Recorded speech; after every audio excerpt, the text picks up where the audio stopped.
Item Number SCP-655, Object Class Euclid, Special Containment Procedures, Site-731 has been established at the premises of SCP-655.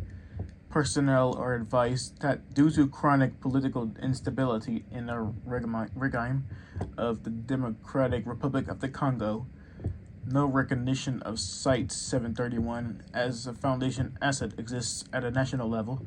Site-731's activities occur under the auspices of Fruits Field Parameciculus GmbH. A Foundation front organization in the facility is to maintain cover as a tropical infectious disease research outpost. Site-731 security protocols are set at Cold Green. Its security personnel are to be attired and equipped as members of a mild-sized private military contractor. Subsequent to the events of 07/29/2002, see Incident Report 655-48 for details. Site-731 security personnel must receive specific authorization from the Level 4 Central African Affairs Coordinator prior to actively engaging armed groups approaching the security perimeter of SCP-655. All SCP-655-A specimens are to be cataloged and observed for a minimum of 2 weeks when possible. At the discretion of the site director, specimens may either be held for observation indefinitely after this initial period, or euthanized, autopsies, and preserved in the Site-731 Biological Archives.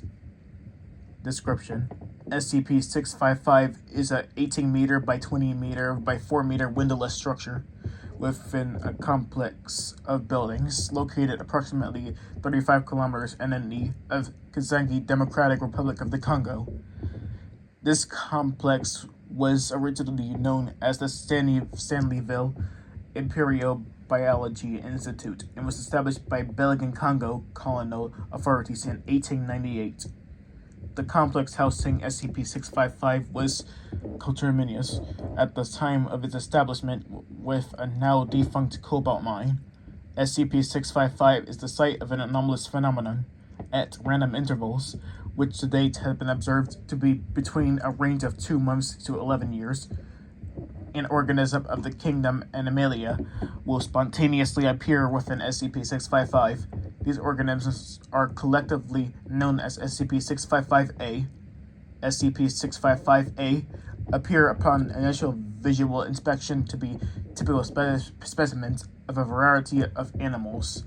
Most specimens observed have fallen under the Chordata phylum.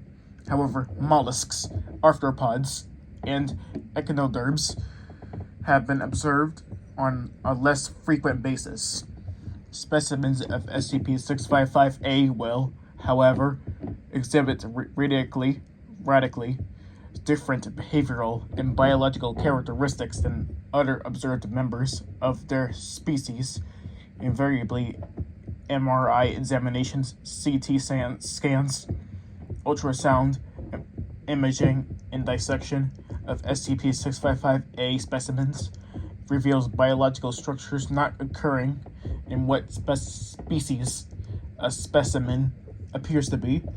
These have included a specimen of giant hagfish with a lung-based respiration system, a Nile crocodile specimen entirely lacking any discernible structures associated with digestion, a Homo sapiens specimen with the entirety of its neural tissue being located in a cavity in its right thigh, and an instance of blue-winged kookaburra exhibiting a circulatory system completely lacking in blood vessels and arteries.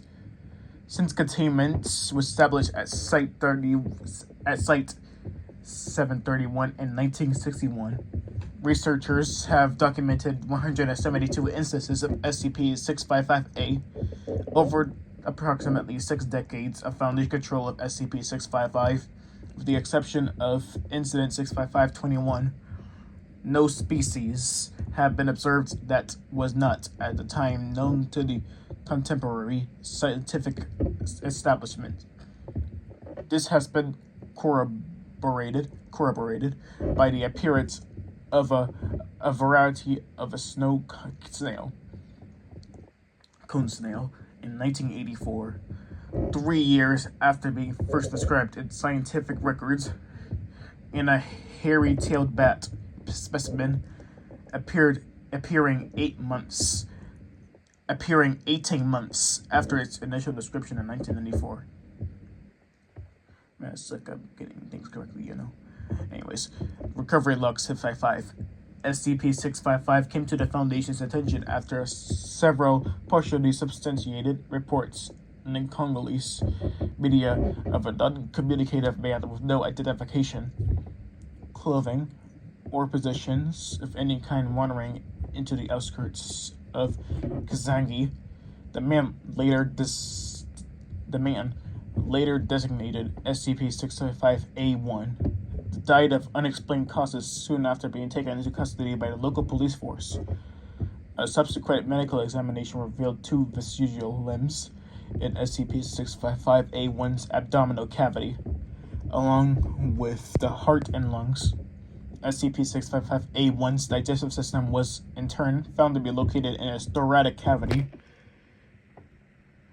Foundation personnel monitoring the region intercepted reports filed by the Kazangi Coroner's Office and initiated information suppression protocols. A subsequent investigation of SCP-655-A1's origins led to the discovery of SCP-655 and the establishment of containment. Upon establishment of initial containment, Foundation personnel discovered that the site of SCP-655, while in a state of decay consistent with structures abandoned for several decades, appeared to be undisturbed by human intrusion since the last documented activity of the Stanleyville Imperial Biological Institute in 1919. Despite the presence of valuable raw materials at the site, Foundation staff at the time attributed to the research facility's reputation with the local population.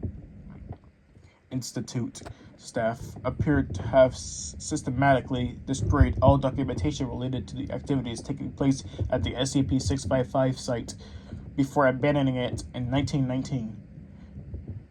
The following materials were recovered upon establishment of containment. A reinforced secondary door made of wrought iron installed over the entrance to SCP-655.